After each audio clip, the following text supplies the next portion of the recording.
मैं एक गहरा कुआं हूं इस जमीन पर, बेशुमार लड़के लड़कियों के लिए कि उनकी प्यास बुझाता रहूं। उसकी बेपनाह रहमत उसी तरह जर्रे जर्रे पर बरसती है जैसे कुआं सबकी प्यास बुझाता है। इतनी सी कहानी है मेरी, ज़ैनुल आबदीन और आशी अम्मा के बेटे की कहानी। उस लड़के की कहानी जो अखबारें बेचकर अपने भाई की मदद करता था। उस शागिर्द की कहानी जिसकी परवरिश शिव सुब्रमण्य आयर और अय्यदुराई सोलोमन ने की।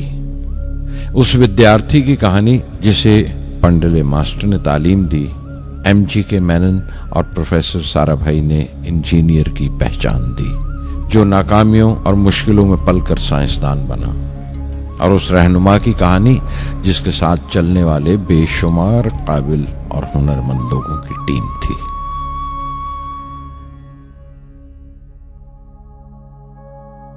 मेरी कहानी मेरे साथ खत्म हो जाएगी, क्योंकि दुनियावी मानों में मेरे पास कोई पूंजी नहीं है।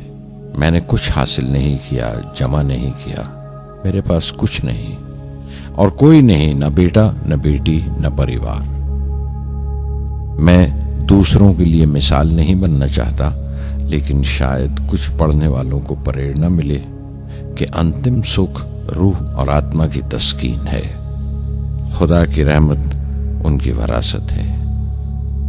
मेरे परदादा अबुल, मेरे दादा फकीर और मेरे वालिद ज़ैनुल आबदीन का खानदानी सिलसिला अब्दुल कलाम पर खत्म हो जाएगा, लेकिन खुदा की रहमत कभी खत्म नहीं होगी, क्योंकि वो अमर है, लाफानी है।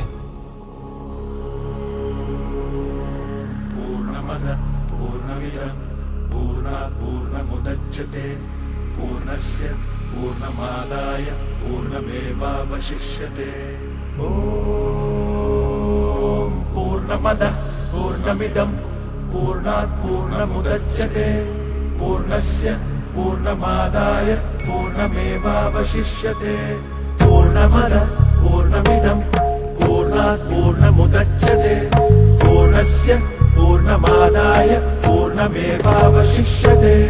पूर्णमदः पूर्णमिदं पूर्णात् पूर्णमुदच्यते पूर्णस्य पूर्णमादाय पूर्णमेवावशिष्यते।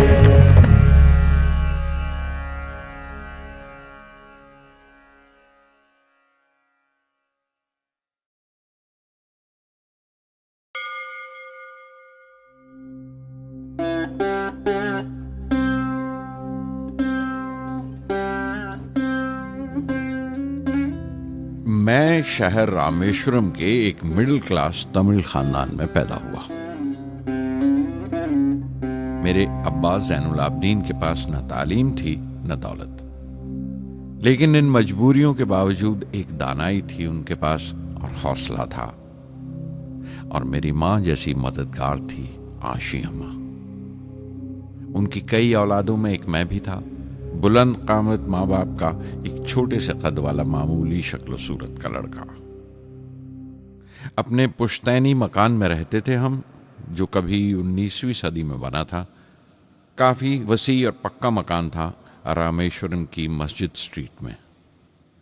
मेरे अब्बा हर तरह के ऐशो आराम से दूर रहते थे, मगर जरूरियात की तमाम चीजें मुयस्सर थीं। सच तो यह है कि मेरा बचपन बड़ा महफूज था, मादी तौर पर भी और जज्बाती तौर पर भी, मटीरियली एंड इमोशनली।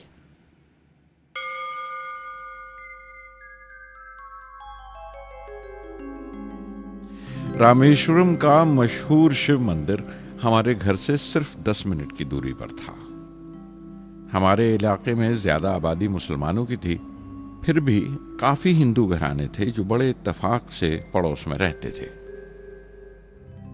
हमारे इलाके में एक बड़ी पुरानी मस्जिद थी, जहां मेरे अब्बा मुझे हर शाम नमाज पढ़ने के लिए ले जाया करते थे।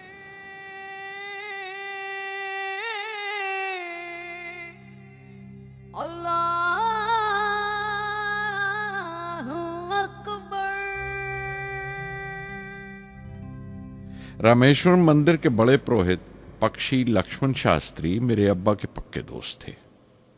मेरी बचपन की यादों में आंकी हुई एक याद ये भी थी कि अपने अपने रवायती लिबास में बैठे हुए वो दोनों कैसे रूहानी मसलों पर देर देर तक बातें करते रहते थे। मेरे अब्बा मुश्किल से मुश्किल रूहानी मामलों को भी तमिल की आम जबान में बयान कर लिया करते थे। एक बार मुझसे कहा था, जब आफत आए तो आफत की वजह समझने की कोशिश करो, मुश्किलें हमेशा खुद को परखने का मौका देती हैं।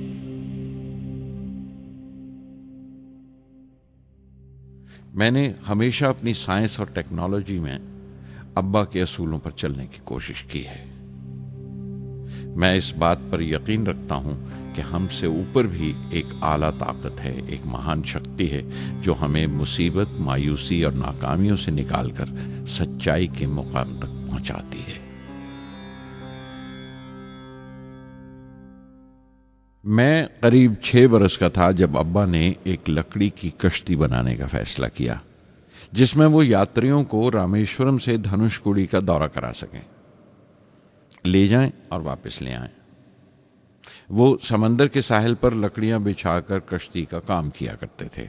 एक और हमारे रिश्तेदार के साथ, अहमद जलालुद्दीन। बाद में उनका निकाह मेरी आपा जोहरा के साथ हुआ।